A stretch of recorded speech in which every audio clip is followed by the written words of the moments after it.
The butterfly is gone.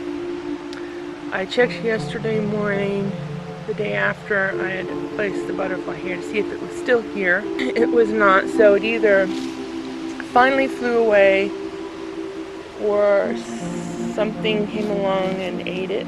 I don't know. But it's not here anymore. It's rather windy today. Very nice day, sunny, and the beautiful blue sky.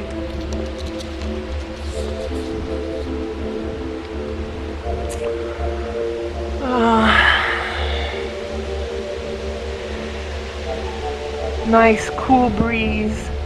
Not a cold breeze, just very mild and cooling. It's a warm, sunny day. You know, it's probably in the 70s. So anyway, I thought I would have a story time. And I would tell you a story, and it's a true story. Something that happened when I was 11 or 12 years old. I'm just gonna have a walk. I want to tell the story. It was summertime. This was in the 70s, and we had just come home the day before from the night before from a trip. We went to Yellowstone National Park, and we just got home, so I was very anxious to. We had been gone for quite a while on our summer vacation to visit grandparents. We'd brought my grandmother and my great aunt back with us, so we had in the house we had my mother, my grandmother, my great aunt, myself, my brother, and because it was our first day back, we wanted to, you know, spend time with our friends. I had my two friends, Doris, and no, actually Doris wasn't there. It was Missy, my friend Missy, and my brother had some of his friends there, like, I don't know, maybe 3 of his friends. Yeah, it was 3 of his friends. And my brother and his friends were in the yard playing. My dad was at work. He worked for the Air Force. We were living on an Air Force base. And my mother, my grandmother, and my great aunt were in the living room and the kitchen, and me and Missy were in my bedroom playing with our Barbie dolls. And I heard this pop, pop, pop, and I thought the boys were throwing crab apples at the house because they had done that on another day. So I was angry because it kept going on, and I was annoyed. So I got up and I went out. I opened my bedroom door, and as I opened my bedroom door, which was very close to the front door, I see all the boys come running in, and my mother's there, everybody's there right in the hallway near the front door, and they're like, my brother's like bending over, kind of like holding his stomach, and 2 of the boys are bleeding, and my mother is yelling, and she's closing the door, and as she's closing the door, the I guess storm door shatters into glass pieces all over, and she closes the door, and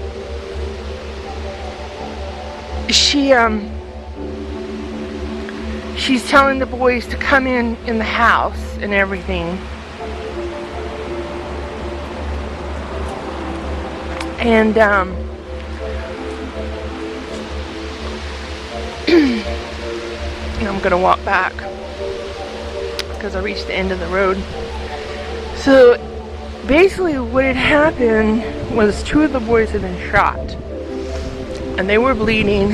One of them, we got pillows for them. They were laying in the hall because we were on the floor because we didn't know where the bullets were coming from.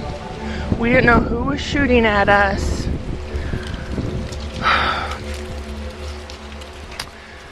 And we didn't know what to do. And we were afraid if we stood up, we would be shot through the windows or something. So we were all laying on the floor. We got pillows for the boys to lay on. One of them, we found out later that he had been shot in the lung. He had a collapsed lung and he was turning blue. He could hardly breathe. And the other boy had also been shot in the chest.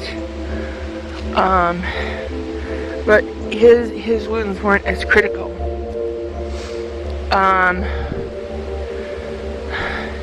The boy who was shot in the chest was 10 years old. The one with the collapsed lung. The other one was probably 6 years old. So we're talking small boys here because they were all younger than me.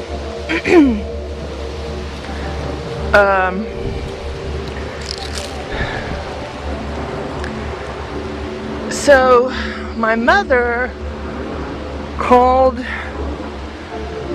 didn't have 911 back then. She called the base police.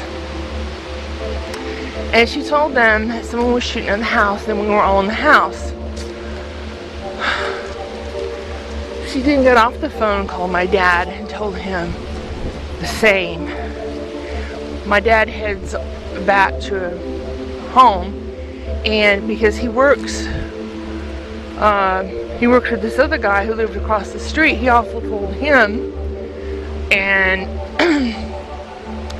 he came back home as well. And the base police were stupid as you know what, because they get to the street, they block off the street, they don't stop the shooter. There's an ambulance there, but the ambulance is not coming into the house to get these boys, and they're laying there, and one of them has a collapsed lung and it's turning blue.